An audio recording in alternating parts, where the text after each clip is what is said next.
We met over a shrimp. A shrimp. Hello flowers, it's Flowery Jane or Lil C or either way around. Today I'm doing a Valentine's Day special. This will be another storytime video because I'm still having technical difficulties, so that's fun. But this one is actually how I met my boyfriend. For those of you who don't know, I've been in a long-term relationship for 2.5 years now. It'll be 2.5 officially on my birthday, which is like in a week, so that's wild. I thought it'd be cute to show the little like meeting story and how that came to be. And be sure to stick around until the end because I will be sharing my personal experience, my personal tips to help you guys kind of navigate your relationships in the future if that's something you want to do. So that will be there towards the end. Be sure to stay tuned for that. Well, here we go into the story. I am going to share a bit of the background just to give more context. The background starts around like 9th grade and it's about the whole friend group that I was in. I only really was close with like 2 people in the friend group, but it was like wide. It was really wide. So I'm friends with them. Ended up in a relationship with one of the people in that friend group, and if you could even call it that, because we didn't do much at all. I don't know, we like hugged a lot, but it wasn't that romantic at all. It didn't feel like real love, and it ended within like 3 months, which I don't dwell on that anymore. Like, it's in the past. I forget about it every day. Which I know that sounds like really crappy, but it's not something that I have kept in my mind. For some reason, I stayed in the friend group even after that went down. Unbeknownst to me, my ex was spinning a yarn for everyone around him. The yarn was about me. I thought there were no bitter feelings after the breakup. I thought like we were good. Apparently he did not think so. So that came and went. Keep in mind, from earlier, I did not know everyone in this friend group. I did not. It was a very wide friend group, and you know how those go. You know how the big friend groups go, where we think we're all on a good page, but we're really not. So it's not surprising that that crashed badly. Then 10th grade rolls around, and this is where we finally meet. This is where he enters my life, which I didn't know this. He knew me before I knew him, which I didn't know this, but that was crazy. That was crazy to figure out.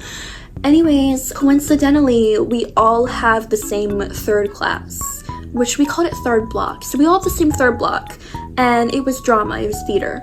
And we all have the same one, and we eat lunch in our 3rd block, which means we all had the same lunch period.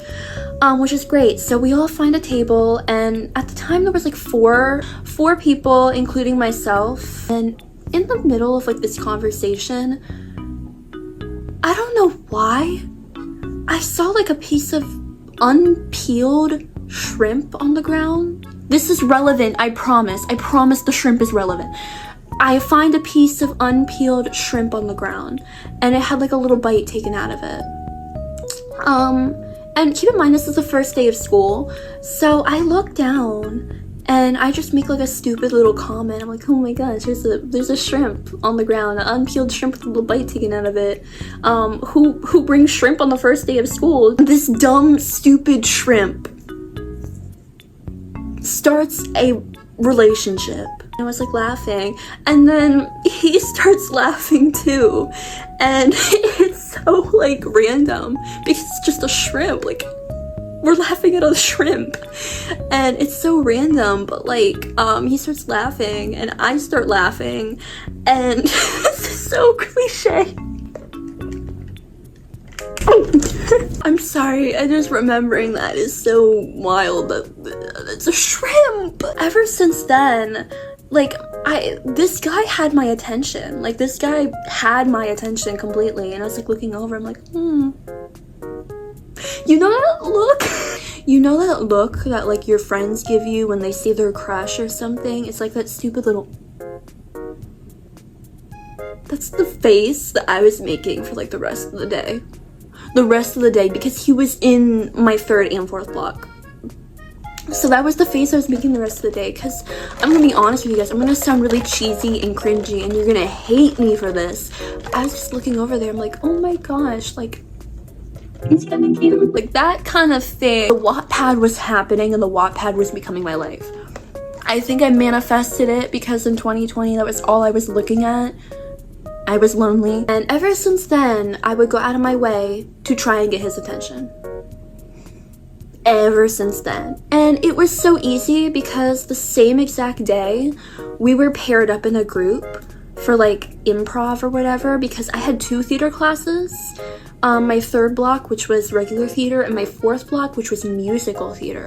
So we got paired up in a little improv group, and we start talking, we start like making jokes. Like, we hit it off so well because our sense of humor was like on the same wavelength, which I was like, oh my gosh, like, huh? The person that I'm interested in doesn't have a completely different sense of humor than I do, which is a first because my first few relationships was not like that at all. We hit it off really well from the start, and it only took 3 days to get like contact info. And I remember the first night that like we had each other's info and we were talking, we ended up calling and we ended up staying on the phone for 6 hours, or maybe it was like 4 or 5. It was around 4 to 6 hours.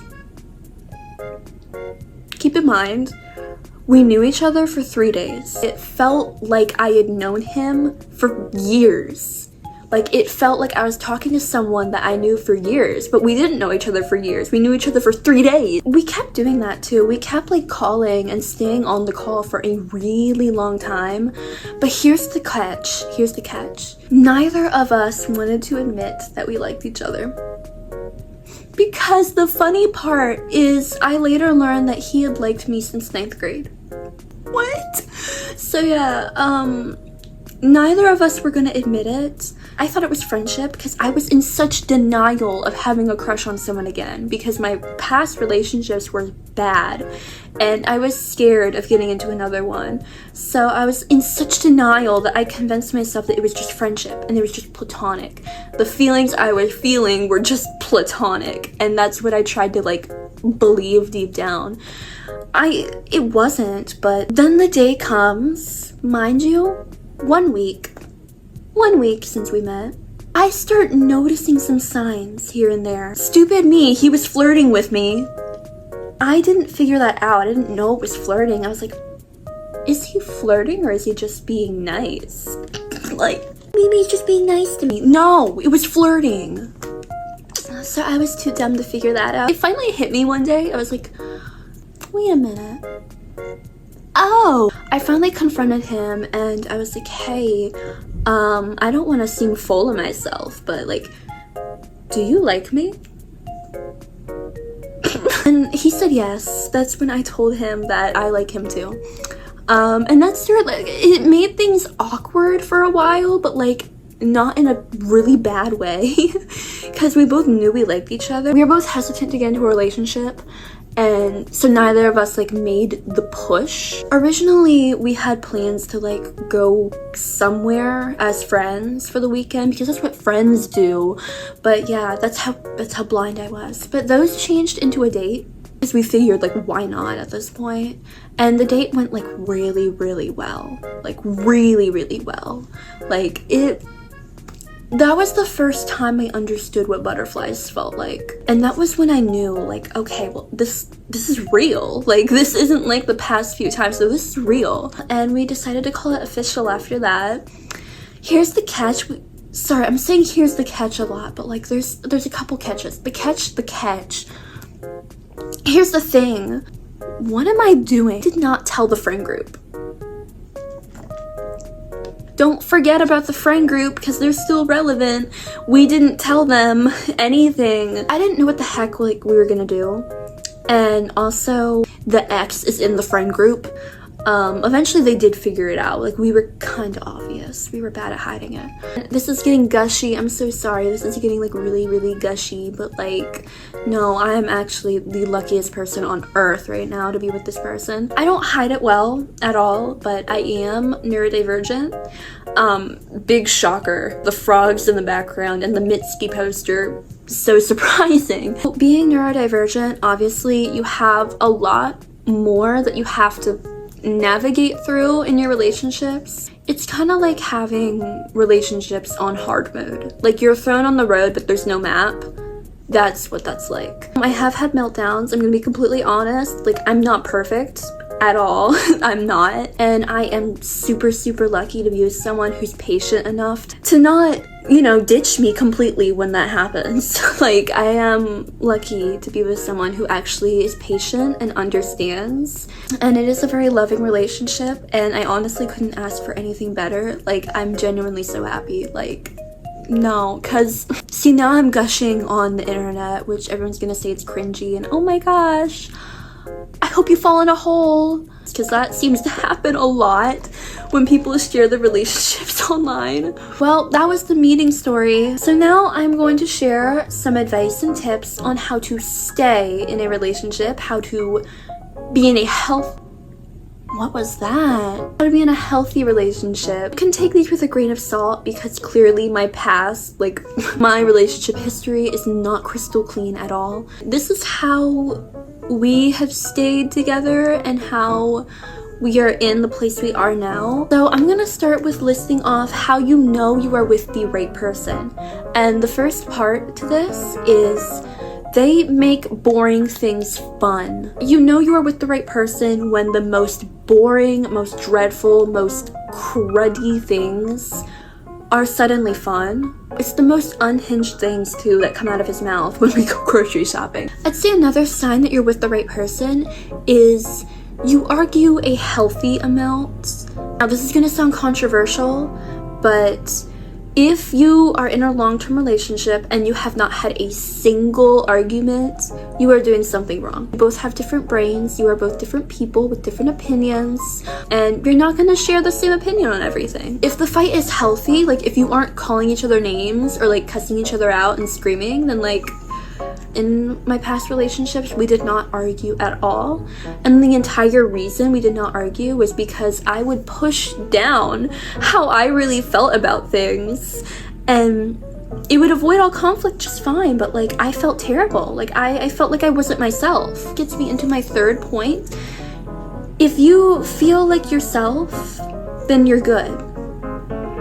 That sounds like really, really obvious, but it is so easy to put on a persona for someone and not even know. It is so easy to change yourself subconsciously for somebody. That's why you really have to take a look in. Every once in a while, just take a look in and be like, am I really being true to who I am?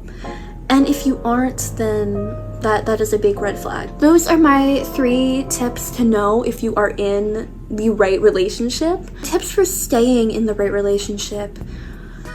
Patience. I cannot stress it enough. So much patience. They're a full-time job. They're a huge commitment.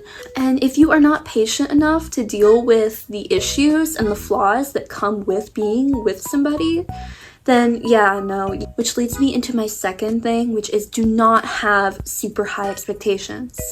It is so easy with like media now to have high expectations of what my partner should be like, or what our relationship should be like. What is our relationship dynamic? But it doesn't work that way in real life, like at all. People have flaws. People can't be perfect, and if you go in expecting perfection, you're gonna be extremely disappointed. You have to be prepared for when things go wrong or when something happens, because it's life and it happens. But if you're there expecting sheer perfection, no.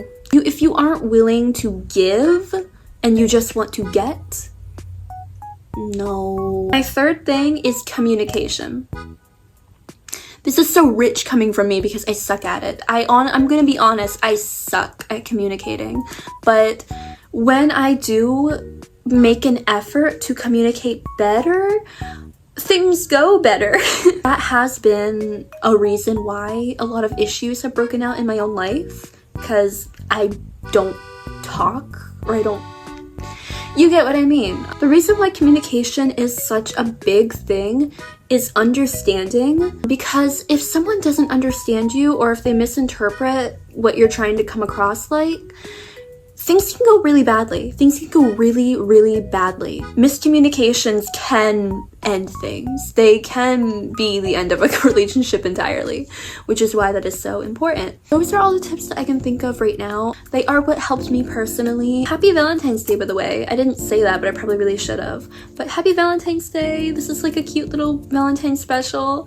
And I will see you guys on the next one. Goodbye.